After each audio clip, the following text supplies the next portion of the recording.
So in today's video, I really wanted to break down about 10 to 15 things that you need to know how to do before you ever decide to pick up either your first AR-15 or a very inexpensive AR-15. Because let's be honest, right? Whenever you're out looking around and comparing different brands and stuff, you see things at different price points. And one of the reasons why some of them cost different prices is sometimes it's based on the quality of materials or the types of parts that they use in them. However, with that said, in recent years, there's been quite a few companies coming out with ARs that have a lot of good parts on them, but sometimes it's not all about how good the parts are, it's how good everything has been put together. And if you're not careful, you can end up buying something that seems like a really good deal, or you get a lot for the money.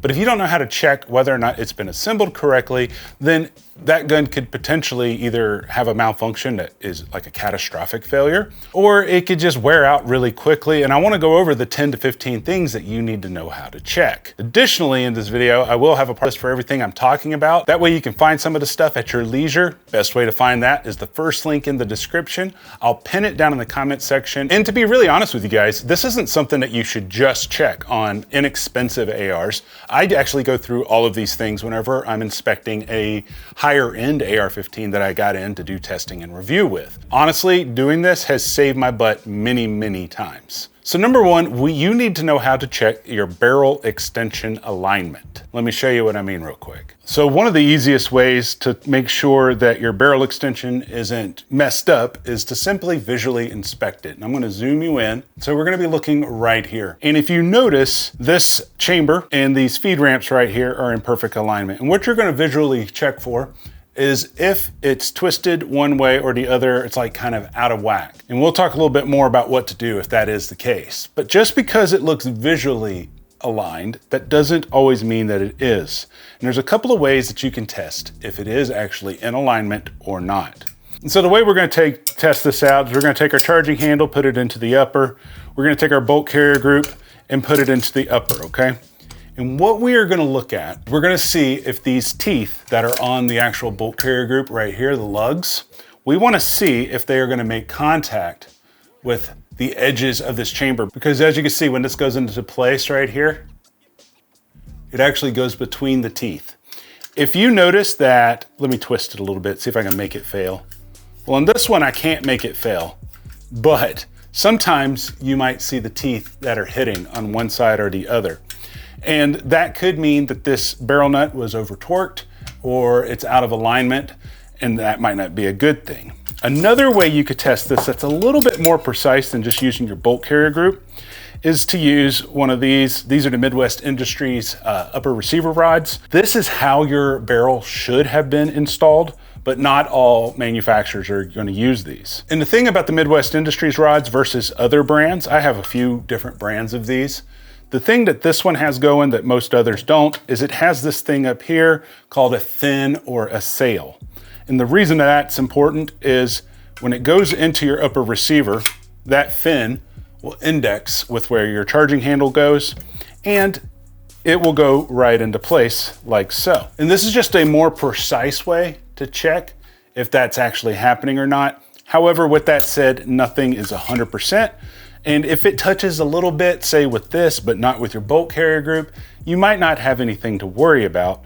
So what if your barrel extension isn't aligned properly? Well, as I mentioned earlier in this video, this is something that you should do before you ever test fire a new gun that you've picked up. And the reason that's important is, although a lot of companies have good warranties, sometimes the less expensive ones don't. And if you've shot it, then it might not have any type of warranty. Whereas if you haven't shot it before, usually you can do a return or an exchange. So that's very important to do this before you've ever shot it. Now, what if you have shot it? What if there is no warranty? What do you do then? Well, if you don't have the proper tools to disassemble the gun and remove the barrel nut, you need to take it to a qualified gunsmith and get that done. And they need to look at the notch in the upper receiver. You see, a lot of times, I know that with some of Palmetto State Armory's lower end, more affordable ARs, they tend to over torque the barrel nut onto the gun. And when they over torque it, And if they're not using like that rod that I showed you earlier from Midwest Industries, if they're not using something like that and they just use it in like a clamshell, that indexing pin that's on the barrel will go into the gap right here and start pushing it in, and it will deform the upper receiver. In that case, you might need a whole new upper receiver. In addition to that, it could bend or break the indexing pin on the barrel, and in that case, you might need a whole new barreled upper. There's not much you can do in regards to fixing it if that has been done, hence why this is important to check. Which actually brings me to number 2, which is checking the depth of your barrel extension. I don't know how many of you out there have experienced this before, but sometimes you can get a new AR or a new upper and you'll have feeding issues where the tips of the rounds get caught on the feed ramps. And that's because the barrel extension is set too far into the receiver. Well, how do we check that? Let me show you. Now, one of the simplest ways to check whether or not this barrel extension is pushed too far in or not is with one of these little guys right here. You can use a toothpick if you want. Is you want to look and feel if there is a lip right here. When you're pushing in, you don't want to feel any resistance. And you can feel that with a toothpick or a scraper or something like that. And what that means is if you do feel that, there's a couple of ways that it can be repaired. One way is somebody could put a shim on the barrel. That would push the barrel out a little bit, but that could affect head spacing. And we're gonna talk about that in a minute. Or somebody could go in and they could actually file or polish your feed ramps. I would suggest that you have a qualified expert to do that and not to try it yourself if this is a gun that you value. Because when you're learning things, I'm all about learning to do things yourself, but just understanding you do it yourself, you could screw it up. But I do have a lot of guns that little lip I do catch a little bit. Let me show you an example. No, so this is an upper that I do get a little bit of catching right there.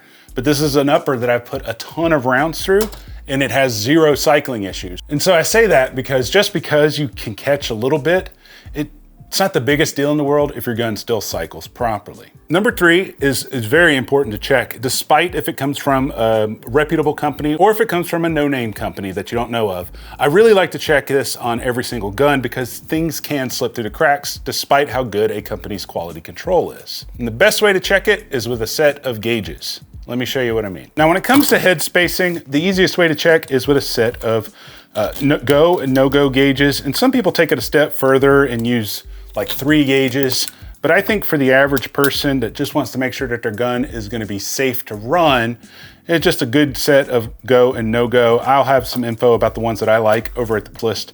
I can't find my 5.56 ones right now because I loaned them out to a friend, but I do have, these are made for 300 blackout. These are caliber specific. And the problem is I don't have any barrels that are disassembled from an upper that are 300 blackout. So we're just going to have to play pretend for a second. Essentially, you want to take your AR-15's bolt out of the bolt carrier, and you also want to remove your ejector and extractor. It makes it easier, but you don't have to. But what we're going to look for is, say you have a go gauge. You want to put your go gauge into your barrel, like so. This is 300 blackout, so it's not going to fit. And you should be able to put your bolt into your barrel, like so, and it should spin like that with the go gauge in. Then you want to take that out and put the no-go gauge in. And what you want to be able to do is put that in and not be able to spin it with the no-go gauge in. Now, what if your gun is already assembled? Well, the way I kind of try to do this, if my gun's already assembled and I don't want to take the barrel off to test this, I'm going to take my no-go gauge. I'm going to drop it into the actual chamber itself and make sure that's in there. Then I'm going to let the bolt go home, okay? I want you to notice this gap right here and how that looks. Okay, that's with the no-go gauge installed. Pull that out, then we're going to drop the go gauge in.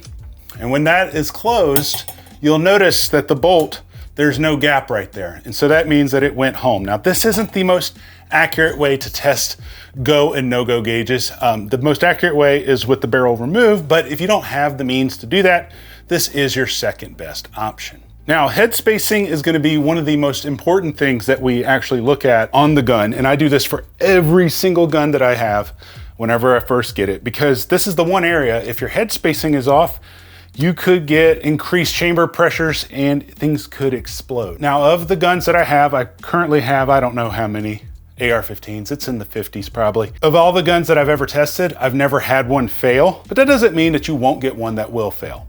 All of mine have passed with flying colors. Sometimes the head spacing can be a little tight, but as long as it passes, that's all that matters. Now, the next place in the upper receiver that we need to really pay close attention to is your gas block. The first thing that we want to look at is gas block alignment. Now, the absolute safest way to check this, I know it doesn't sound safe, but it is. Remove your bolt carrier group and your charging handle from your upper receiver and make sure there's nothing in here.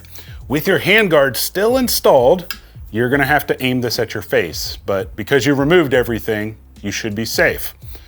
You need to look down the barrel like this through the end, but when you're looking down that barrel, you're gonna see your gas block down in there. And with the handguard installed, it'll give you a reference point to tell if that gas port is tilted to the left or to the right, or if it's perfectly center. If it is tilted, you need to move on to step number 2. And the second thing that we need to check is the gas block screws.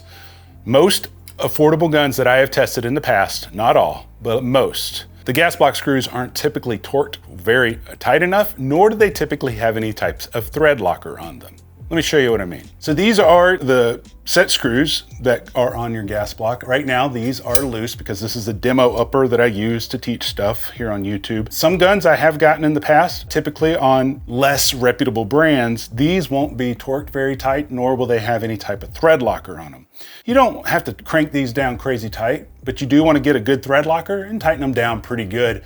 I will put the torque specs up on the screen for these because I can't remember it off the top of my head, but you also need to make sure that you're using the correct thread locker. If your gas block screws didn't have any type of thread locker on them, you either want to use Loctite 271 red or Rockset. I'll have links at the post for them, but you don't want to use blue on those because it gets extremely hot, and blue Loctite won't hold under heat, but red 271 and Rockset will. Now, the next thing that you can check, you do need a bore scope to really check this. I'll have some info over at the list on some affordable bore scopes that you can use, but you want to check your gas port alignment. We're going to pretend that this hole is the gas port in the barrel. We're going to pretend that this hole is the gas port in the gas block, and you want to make sure that these two holes are centered over one another and there's not like a gap where you can see through it like this or this. And if it's like that, even though your gas block could be completely straight in this direction, it could be pushed too far back or too far forward, and that would help you get it recentered. The reason that's important is if your gas port has an obstruction in it, it will cause the gun to not cycle as efficiently, and you could get a lot of failure to ejects, failure to extracts, and things like that. The next thing to check on the upper receiver is your handguard installation itself. Every handguard's a little bit different. A lot of times on affordable ARs, the bolts that are in the handguard itself will thread into the aluminum handguard. And in that case, those aren't the best attachment methods for a handguard because you have a steel bolt that's threading into aluminum threads. So you absolutely want to make sure you do not over torque those. You need to refer to your user manual for the proper torque specs. And there are some very affordable torque wrenches that you can get out there to test this. I'll have them over at the list. That way you can find the best ones for the best price. But the main thing that you want to look for when you pick one of these up is to make sure that there's no wobble in it. And maybe it wasn't torqued down correctly from the factory. Although this won't really affect the functionality of your AR-15, it is something that is worth checking. The next thing that we need to check is our bolt carrier group. Also, let me show you some more up close real quick. So when it comes to our bolt carrier group, there's a couple things that I like to look for. Now, there's a lot of things that you could look for that we're not going to go into detail on because you might need specialized equipment or gauges to test them. But the first thing is going to be our gas rings. And I'll show you what those are in a second. But the way you test them is you're going to pull this all the way out and you want to stand it up. And this should hold its own weight without actually collapsing down like this. If it does collapse down, if it goes really fast, that could mean that you have bad gas rings. And I'll show you what those are real quick, just in case you're unaware. These little fellas right here are your gas rings. They're super easy to change out and they're super cheap to replace. There are many videos on YouTube on how to actually swap these out. The next place that I have seen fail in previous guns that I have tested in the past, it didn't happen to mine, it happened to a buddy's of mine, but his gas keys right here, you'll notice these little marks on each side of these screws. They are staked, and that is to prevent these from backing out. Well, his wasn't staked properly, and this is when I first got into ARs. So I had no idea what was going on with his gun, but it wouldn't cycle. And I was like, let me take it home, play with it. And I took it out, and this gas key right here was completely loose. And at the time, I didn't know how to reinstall these correctly. I just tightened them down real good for him and gave it back to him. But in all actuality, you should get a new gas key. You should get a dimple jig and new screws for this to restake it into place. And I don't have a tutorial on that as of right now because I've never really had that issue ever since. But that was a gun that was very affordable, like we're talking about today, that had a QC issue, and I don't believe they had any type of warranty. So we did shoot it and then it broke. So that is something you definitely want to check. Now there are other things that we could check, but I'm trying to make this as simple as possible for someone who's really new at AR-15s to make sure their gun's going to be safe and function correctly when they take it to the range. Now that is pretty much everything that we really need to check on the upper receiver, but now we need to move to the lower receiver. On your lower receiver, there's a few things that you just want to go through and make sure are good to go before you ever take this out to the range. Place I start first is this grip. You want to make sure that that grip is tight and it's not wobbling. Not super duper crazy important, but it is important. We also want to make sure that our safety and our trigger are functioning correctly. You want to do this with your upper and everything assembled. It's a little easier that way. But when your safety is on, you want to make sure that it doesn't release the hammer when you pull the trigger. And when your safety is off, you want to make sure that it does. You also want to take the gun, charge it, release it, do some resets. And you want to feel the safety in action. You want to make sure that it doesn't feel like it's gritty or obstructed in any way. I have had instances in the past, and sometimes the little detents that they use for the safeties can get corroded or something like that, and you want to make sure that that's not the case. Now, a lot of times, if the safety is a little bit corroded, if you just use your safety a lot, it will kind of just break it in for you. But if there is a really bad obstruction, it could be seized up, in which case, you need to take your grip off, remove that, and inspect it with your own eyes, or take it into a gunsmith to have it done. You also want to test it with a magazine. Make sure that everything locks open when the magazine is empty. You also want to pick up a few dummy rounds and load your magazine with these dummy rounds. Cycle them through, make sure that everything is functioning as if you were shooting it to the best of your ability. Cycle them through, pull the trigger. Also make sure to point it in a safe direction when you're doing this. You just want to make sure that it's going to cycle correctly. Now this doesn't guarantee that it's going to work when you get out on the range because there could be other things that are wrong, but it does give you an idea of at least the bolt carrier group is doing its job, the extractor, the ejector, etc. The next place that you want to look at really closely on your lower receiver is the buffer tube right here. You want to make sure that this thing isn't wobbly. I would actually go around this end plate right here and castle nut, and you want to see if yours is staked. And if yours isn't staked, there's a really inexpensive way to stake it. Let me show you real quick. So this one is actually really important to me. And something that I often check on every gun is you want to make sure that your castle nut right here is staked into place in at least 1 or 2 places. It depends on how many of these areas are exposed. And the best and easiest way to do this is to simply get yourself a good punch. I'll have a link at this list where you can get these punches. And you get yourself a good hammer. So if you don't have a bench block, you can get yourself a roll of tape. Put it right there. You can put this exactly where you want it. There are multiple ways that you can actually stake this. There are actually some really good staking like jigs out there where it's a punch that you can just press into this and it automatically hits it real quick and stakes it. I have some info about that over at the list, but it's something that's very simple to do yourself with the right tools. The next place that I really like to test on a new AR, whether it's cheap or expensive, is there any play between the upper and the lower when I put a torque, when I twist it like this? And I'll show you what I mean up close. So receiver slop is this. You see how right here, look at this line here. You see how it goes together and comes apart? That's receiver slop, and it's not the biggest deal in the world, but it can throw off the accuracy of your gun by about 4 MOA, depending on the severity of it. Now there's a few ways that you can actually fix this. Depending on the brand of the lower receiver you're using, if it's Aero Precision, if you look at this lower here, you see that green guy right there? If you actually remove your grip there is a screw right here that you twist and it pushes up on that, and then that screw will engage with this lug here and it will tighten up that slot for you. If you don't have that feature, there are actually, I don't have one here to show you because I misplaced it, but there is a guy called an AccuWedge that actually just goes into your lower.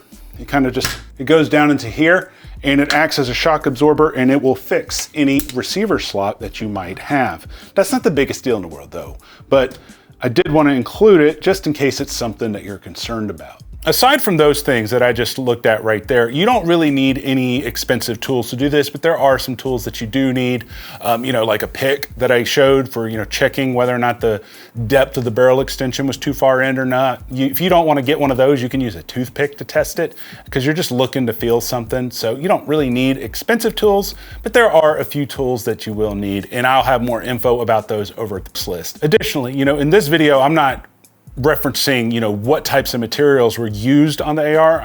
We're just talking about how it was actually assembled. And if you want to know more in an in-depth way on how to choose the best specs, materials and stuff for your AR-15, I highly suggest you go check out this video because I cover that in detail. But until next time, guys, I love you and you guys stay sexy.